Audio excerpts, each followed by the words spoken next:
ஸ்கந்த புராணம் தொடர்கிறது.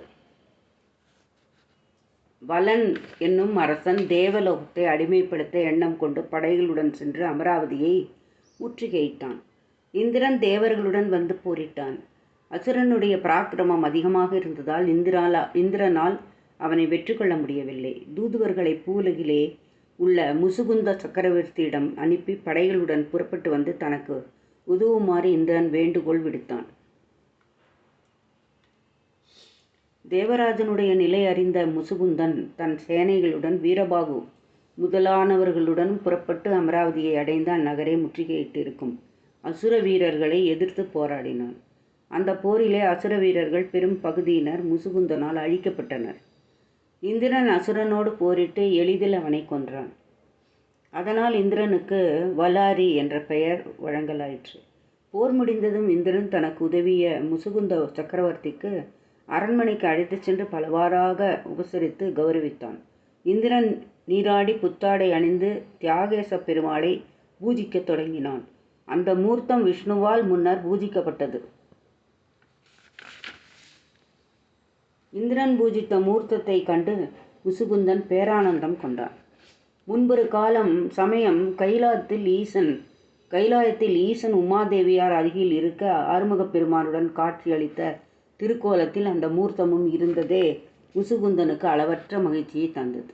முன்னர் கைலாயத்தில் தான் கண்ட காட்சியே இந்திரன் வழிபடும் மூர்த்தமாக இருந்தது கண்டு முசுகுந்தன் சிலிர்த்து கண்கள் இரண்டும் ஆனந்த பாஷ்பத்தை பெருக்க கைகூப்பி எம்பெருமானை பலவாறு துதித்தான். அவன்பால் அன்பு கொண்ட ஈசன் இந்திரனுக்கு கேட்காத வண்ணம் முசுகுந்தனை பார்த்து, முசுகுந்தா, வைகுந்தத்தில் வெகுகாலம் விஷ்ணு என்னை அன்போடு பூஜித்து வந்தார். பின்னர் அவர் இந்திரனிடம் அன்பு கொடுக்க இந்திரன் பக்தியுடன் என்னை வழிபட்டு வருகிறான். என்னை பூவுலத்துக்கு எடுத்து சென்று நீ வழிபடுவாயாக என்று அருளினான். முசுகுந்தன் ரோமாஞ்சலி ஏற்பட்டவனாய் நெடுஞ்சான் கடையாக விழுந்து எம்பெருமானை வணங்கி, மகேஸ்வரா, தங்கள் கருணையே கருணை என்று துதித்து அவருடைய வார்த்தைகளை சிரமேற்கொண்டான்.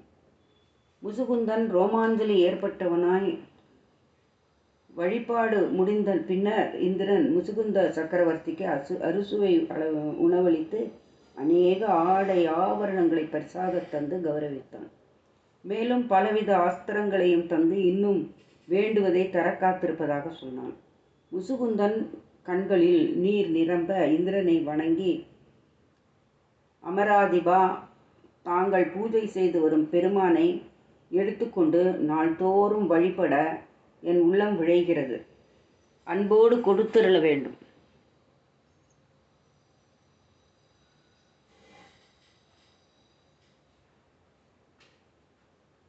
முசுகுந்தன் கூறியதை கேட்டு இந்திரன் திடுக்கிட்டான். பக்தியோடு வழிபட்டு வரும் எம்பெருமான் திருவுருவை எவ்வாறு கொடுப்பது? ஹே ராஜன், நான் வழிபட்டு வரும் முகூர்த்தத்தை உமக்கு கொடுக்க பரந்தாமனுடைய விருப்பத்தை அறிய வேண்டியிருக்கிறது. முன்பு பரந்தாமன் ஒரு ஊழிக்காலம் சிவபெருமானை குறித்து தவம் செய்து தமக்கு பிள்ளையில்லாத குறையை போக்கி அருள வேண்டுமென பிரார்த்தித்தார். அப்போது உமாதேவியார் தம்மையும் வணங்காது விஷ்ணு இறைவனை மட்டும் வணங்கி துதித்ததனால் கோபம் கொண்டு இறைவன் அருளால் பிறக்கும் மகன் அந்த இறைவனுடைய கோபத்துக்கு ஆளாகி அழிவான் என்று சபித்தார். மாதவன் மிகுந்த வேதனைக்கு ஆளானார். இறைவனும் தேவியும் குமாரப் பெருமானுடன் அமர்ந்திருக்கும் சோமஸ்கந்த மூர்த்தத்தை அமைத்து நாள்தோறும் பக்தியுடன் ஆராதித்து வந்தார். பிறகு மறுபடியும் சிவபெருமானை குறித்து தவம் மேற்கொண்டார். ஈசன் தரிசனம் சந்தபோது அவர் முதலில் தேவியை வணங்கி தமக்கு அருள் புரியுமாறு வேண்டினார். தேவி அவர் மீது அன்பு கொண்டு தான் கொடுத்த சாபம் தீரும் என்றும், ஆனால் இறந்த மகன் இறைவன் திருவருளால் பின்னர் உயிர் பெற்று எழுவான் என்றும் அருள் செய்தார். இறைவன் அனுகிரகம் செய்தவாறே மாதவனுடைய மனத்திலிருந்து அழகன் மன்மதன் தோன்றினான். காதலுக்கு தெய்வமாகிய விளங்கிய அவன் இறைவன் மீது மலர் அன்புகளை எய்து அவர் நிஷ்டையை கலைத்து அவருடைய கோபத்தில் எரிந்து போனான் அல்லவா? தேவியின் திருவாக்குப்படி மன்மதன் பிறகு இறைவன் திருவருளால் உயிர் பெற்றான். வார்க்கலி என்ற அசுரன் படையெடுத்து வந்து எங்களை தாக்கினான். அவனை எதிர்க்க முடியாது நான் பார்க்கடலில் உள்ள பரந்தாமனிடம் ஓடினேன். அவ்வமயம் அவர் சோமஸ்கந்த மூர்த்தத்தை தம்முடைய திருமார்பிலை அணிந்து கொண்டு உறக்கத்தில் ஆழ்ந்திருந்தார். அவரை எழுப்பி என்னுடைய துன்பத்தை சொன்னேன். பரந்தாமன் அந்த மூர்த்தத்தை என்னிடம் கொடுத்து, இதை எடுத்துச் சென்று பக்தியுடன் ஆராதித்து வந்தால் உன் துன்பம் தீரும் என்று சொன்னார். அன்று முதல் இந்த மூர்த்தத்தை நான் பக்தியுடன் பூஜித்து வருகிறேன். மாதவன் அசுரனுடன் போரிட்டு அவனை கொன்று எங்களுக்கு வந்த துன்பங்களையெல்லாம் போக்கி அருளினார். ஆகவே அவருடைய விருப்பமின்றி இதனை நான் எவ்வாறு தங்களுக்கு தருவேன் என்று சொன்னான் இந்திரன்.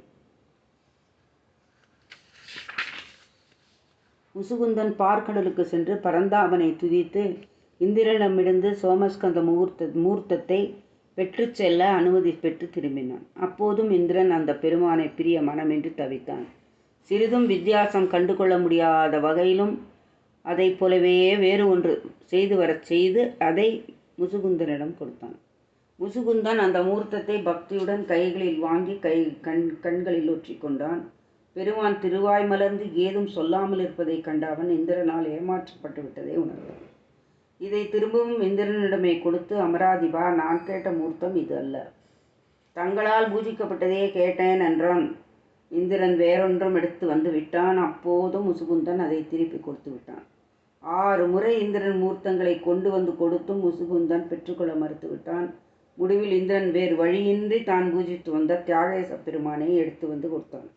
முசுகுந்தன் பெற்றுக்கொண்டதும் இறைவன், முசுகுந்தா, உன்பால் வந்தோம் என்று சொல்லி அனுப்பினார். முசுகுந்தன் இந்திரனை கொண்டாடி விடை பெற்று பெருமானோடு தன் நகர் திரும்பினார்.